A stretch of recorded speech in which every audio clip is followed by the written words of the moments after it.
పెళ్ళైనా పండగైనా వేడుక ఏదైనా పట్టుచీరల ప్రత్యేక వేదిక వారాహి సిల్క్స్. సుమన్ టీవీ ప్రేక్షకులకు నమస్కారం. మన భారతీయులు చాలా మంది చూసుకుంటే కనుక అమెరికాలో, కెనడాలో నివసిస్తూ ఉన్నారు. మరి అక్కడ చంద్రగ్రహణం ఉంటుందా? అలాగే చూసుకుంటే చంద్రగ్రహణం రోజునే రాఖీ చేసుకోవచ్చా?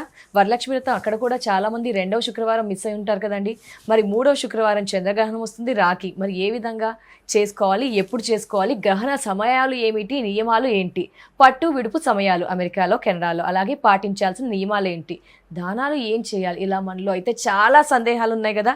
ఈ సందేహాలన్నిటికి కూడా ఖచ్చితమైన సమాధానాలు తెలియజేయడానికి ప్రస్తుతం మనతో పాటు ఉన్నారు ప్రముఖ జ్యోతిష్యులు బ్రహ్మశ్రీ నందిభట్ల గురువుగారు. వారితో మాట్లాడదాం. గురువుగారు నమస్కారం. గురువుగారు, వాగర్థ వివ సంపృక్తౌ వాగర్థ ప్రతిపత్తయే జగతః పితరౌ వందే పార్వతీ పరమేశ్వరౌ ఆదిత్యాయ చ సోమాయ మంగళాయ బుధాయ చ కురుశుక్ర శనిభ్యశ్చ రాహవే కేతవే నమః. శృంగేరి జగద్గురు పీఠాధిపతులకి, కంచి పీఠాధిపతులకి నమస్కారములు తెలియజేసుకుంటూ కార్యక్రమాన్ని ప్రారంభిద్దాం. గురుగారు, మరి మన భారతీయులు చూసుకుంటే కనుక అమెరికాలో, కెనడాలో చాలా మంది నివసిస్తున్నారు. ఖచ్చితంగా మనం అన్ని ఫాలో అవుతూ ఉంటారు. ఇంకా గ్రహణ నియమాలు అయితే ఏంటి, రాఖీ ఏ సమయంలో కట్టాలని ఆలోచిస్తుంటారు, వరలక్ష్మి వ్రతం చేసుకోవాలా, చేసుకోకూడదా, 2వ శుక్రవారం మిస్ అయితే కనుక, ఇలా చాలా ఆలోచనలు ఉంటాయి. మిమ్మల్ని ఫాలో అయ్యేవారు కూడా ఉంటారు. గురుగారు, ఏంటి మాకు సమాధానం కావాలి, ఏం చెప్తారు? ఇక్కడ 3 విషయాల గురించి మనం సంపూర్ణముగా మన వీక్షించేటువంటి సుమన్ టీవీ ప్రేక్షకుల్లో అమెరికాలో, కెనడాలో ఎక్కువగా మన భారతీయులు ఉన్నారు కాబట్టి వారిని ఉద్దేశించి మనం ఈ ప్రోగ్రాం చేయడం జరుగుతుంది. అవును గురుగారు. కాబట్టి ఇక్కడ ప్రధానంగా మొట్టమొదటిది, వరలక్ష్మి వ్రతం శుక్రవారం రోజున చేసుకోవచ్చా అంటే 21వ తారీఖు పౌర్ణమి ముందు వచ్చినటువంటి 21వ తారీఖు రోజున ఏర్పడేటువంటి గ్రహణాన్ని సంబంధించి ఆ యొక్క 21వ తారీఖు రోజున కొంతమంది స్త్రీలు ఋతుక్రమ ప్రభావం వల్ల కావచ్చు, బిజీ స్కెడ్యూల్ వల్ల కావచ్చు, జర్నీలో ఉన్నారు కొంతమంది, అటువంటి వాళ్ళు కావచ్చు, లేదా జాతా శౌచం, మృతా శౌచం అంటే కుటుంబంలో ఎవరైనా జన్మించినా మరణించినా వచ్చినటువంటి మహిళ వల్ల చేసుకోలేదు.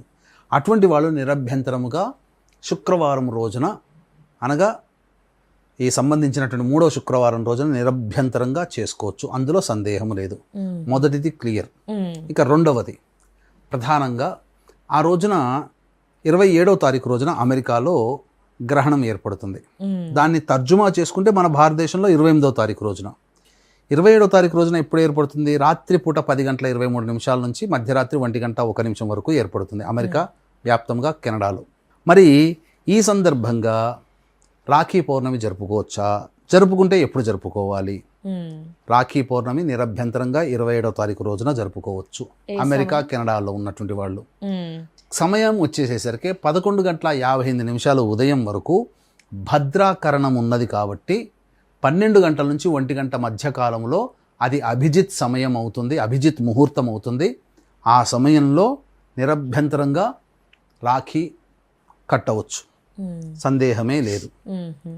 ఇక ఈ రాఖీ అనేటువంటిది ఏ సందర్భంగా ఎలా చేసుకోవాలి, అక్కడ ప్రాంత వాస్తవ్యులు అనేటువంటిది కూడా వివరంగా తెలియచేద్దామమ్మా.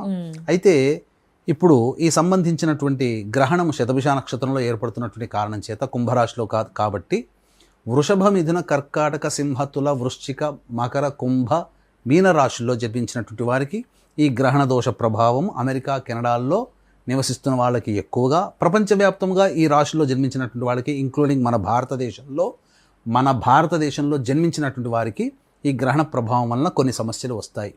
సమస్యలు అనగానే ఇక్కడ భయపడాల్సినటువంటి అవసరము లేదు. ఎలాంటి సమస్యలు ఉంటాయి?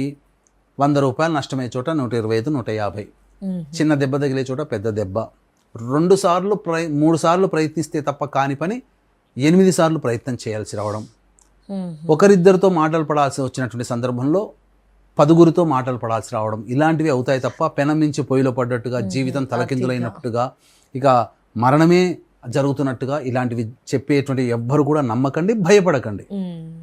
కాబట్టి ఈ చిన్నపాటి నష్టాన్ని కూడా మనం ఎందుకు భరించాలి? దైవానుగ్రహం పొందితే ఇప్పుడు ఏవైతే నష్టాలని చెప్పానో అవి మళ్ళీ మనకు యథావిధిగానే మనకు నష్టం జరగకుండా ఉంటాయి. కాబట్టి దీన్ని దృష్టిలో పెట్టుకుని మన పీఠం ఆధ్వర్యంలో అరుణాచల క్షేత్రంలో 28వ తారీఖు రోజున ఈ వృషభ, మిథున, కర్కాటక, సింహ, తుల, కన్య, వృశ్చిక, మకర, కుంభ, మీన రాశిలో జన్మించినటువంటి వారికి గ్రహణ దోష నివారణ పూజలు, అలాగే ఇక్కడ ప్రధానంగా మేష మిథున కర్కాటక సింహ తుల వృశ్చిక మకర కుంభ మీన రాశుల్లో జన్మించినటువంటి వారికి ఈ సంబంధించినటువంటి శనిదోష నివారణ పూజలు మరియు జాతకరీత్యా కలుగు విద్య వివాహ ఉద్యోగ దాంపత్య అనారోగ్య సమస్యల నివారణకి సర్వదోష నివారణ పూజలు అనేటువంటివి అరుణాచల క్షేత్రంలో 28వ తారీఖు రోజున ప్రారంభమవుతాయి. ఈ కార్యక్రమంలో నమోదు చేసుకోదలిచినటువంటి భక్తులు సాయంకాలం 7 గంటల లోపల స్క్రీన్పై కనిపిస్తున్న నెంబర్కి కాంటాక్ట్ చేసి గోత్రనామాదులు నమోదు చేసుకోవచ్చు. ఇక ప్రధానంగా ఎలా ఈ రాఖీ పౌర్ణమి జరుపుకోవాలి అనేటువంటిది, అక్కడ అమెరికాలో ఉన్నటువంటి వాళ్ళు సోదరుణ్ణి ఇంటికి పిలిపించాలి.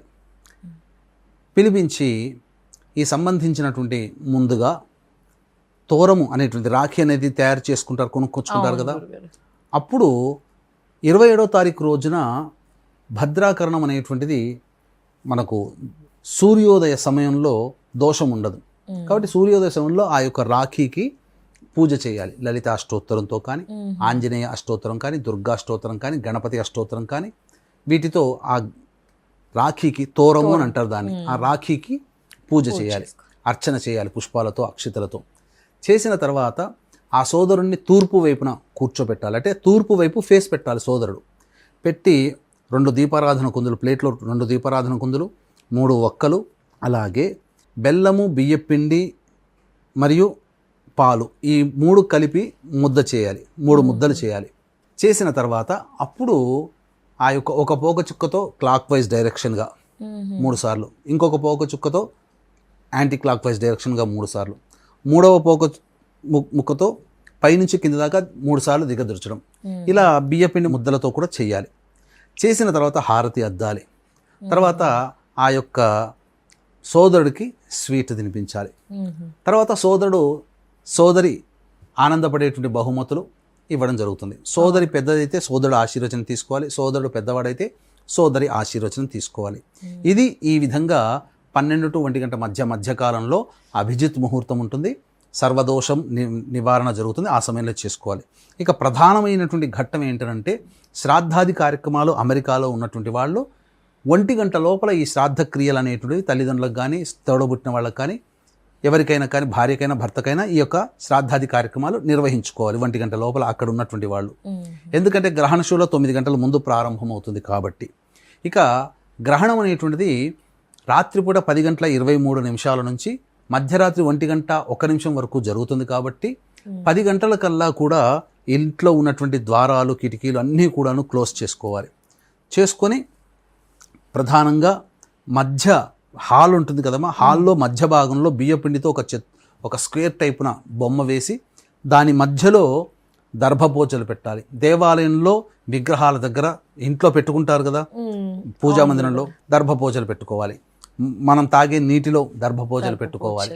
కూరగాయలు, ఊరగాయలు వండినట్టు పదార్థంలో దర్భపోచలు పెట్టుకోవాలి. 10:23 పట్టు స్నానం అనేటువంటిది చేయాలి. చేసిన తర్వాత ఇంట్లోకి వచ్చి దీపారాధన చేసి ఇష్టదేవత ఆరాధన అనేటువంటిది మొదలు పెట్టాలి. అంటే ఏంటి? విష్ణు సహస్రనామం, లలితా సహస్రనామం, శివ సహస్రనామం, లేదా గురువుగారు ఇచ్చిన మంత్రోపదేశం, ఏదైనా స్తోత్రము, కవచము లాంటివి 1:01 వరకు చదువుతూనే ఉండాలి. 1 లేచి విడుపు స్నానం చేయాలి. ఓపిక ఉంటే ఇల్లంతా శుభ్రపరచుకోవాలి, లేదంటే తెల్లవారు లేచి ఇల్లంతా శుభ్రపరచుకోవాలి. అలాగే గర్భవతులు, అమెరికా కెనడా ప్రాంతంలో ఉన్న గర్భవతులు ఆ యొక్క గ్రహణాన్ని చూడకూడదు. అలాగే ప్రధానంగా ఈ చెప్పినటువంటి రాశుల్లో జన్మించినటువంటి వాళ్ళు వృషభ, మిథున, కర్కాటక, సింహ, తుల, వృశ్చిక, మకర, కుంభ, మీన రాశిలో జన్మించిన వాళ్ళు చూడకూడదు. శతభిషం, స్వాతి, ఆరుద్ర ఈ 3 నక్షత్రాల్లో ఉన్నటువంటి వాళ్ళు కూడా గ్రహణాన్ని చూడకూడదు. తదనంతరం తెల్లవారి లేచి కాలకృత్యాదులన్నీ తీర్చుకొని దగ్గరలో ఉన్నటువంటి దేవాలయానికి చేరుకొని నవగ్రహాల చుట్టూ శివాయ నమః అంటూ 27 ప్రదక్షిణలు చేసి ఈశ్వరుడికి అభిషేకము, అర్చన జరిపించిన తరువాత అప్పుడు మినుములు, బియ్యము, అలాగే తెలుపు వస్త్రము, నీలిరంగు వస్త్రము, నల్ల నువ్వులు ఇవన్నీ బ్రాహ్మణుడికి సంకల్పం చెప్పుకొని దానం చేయాలి. ఈ విధంగా చేస్తే గ్రహణ దోషం తొలగిపోతుంది.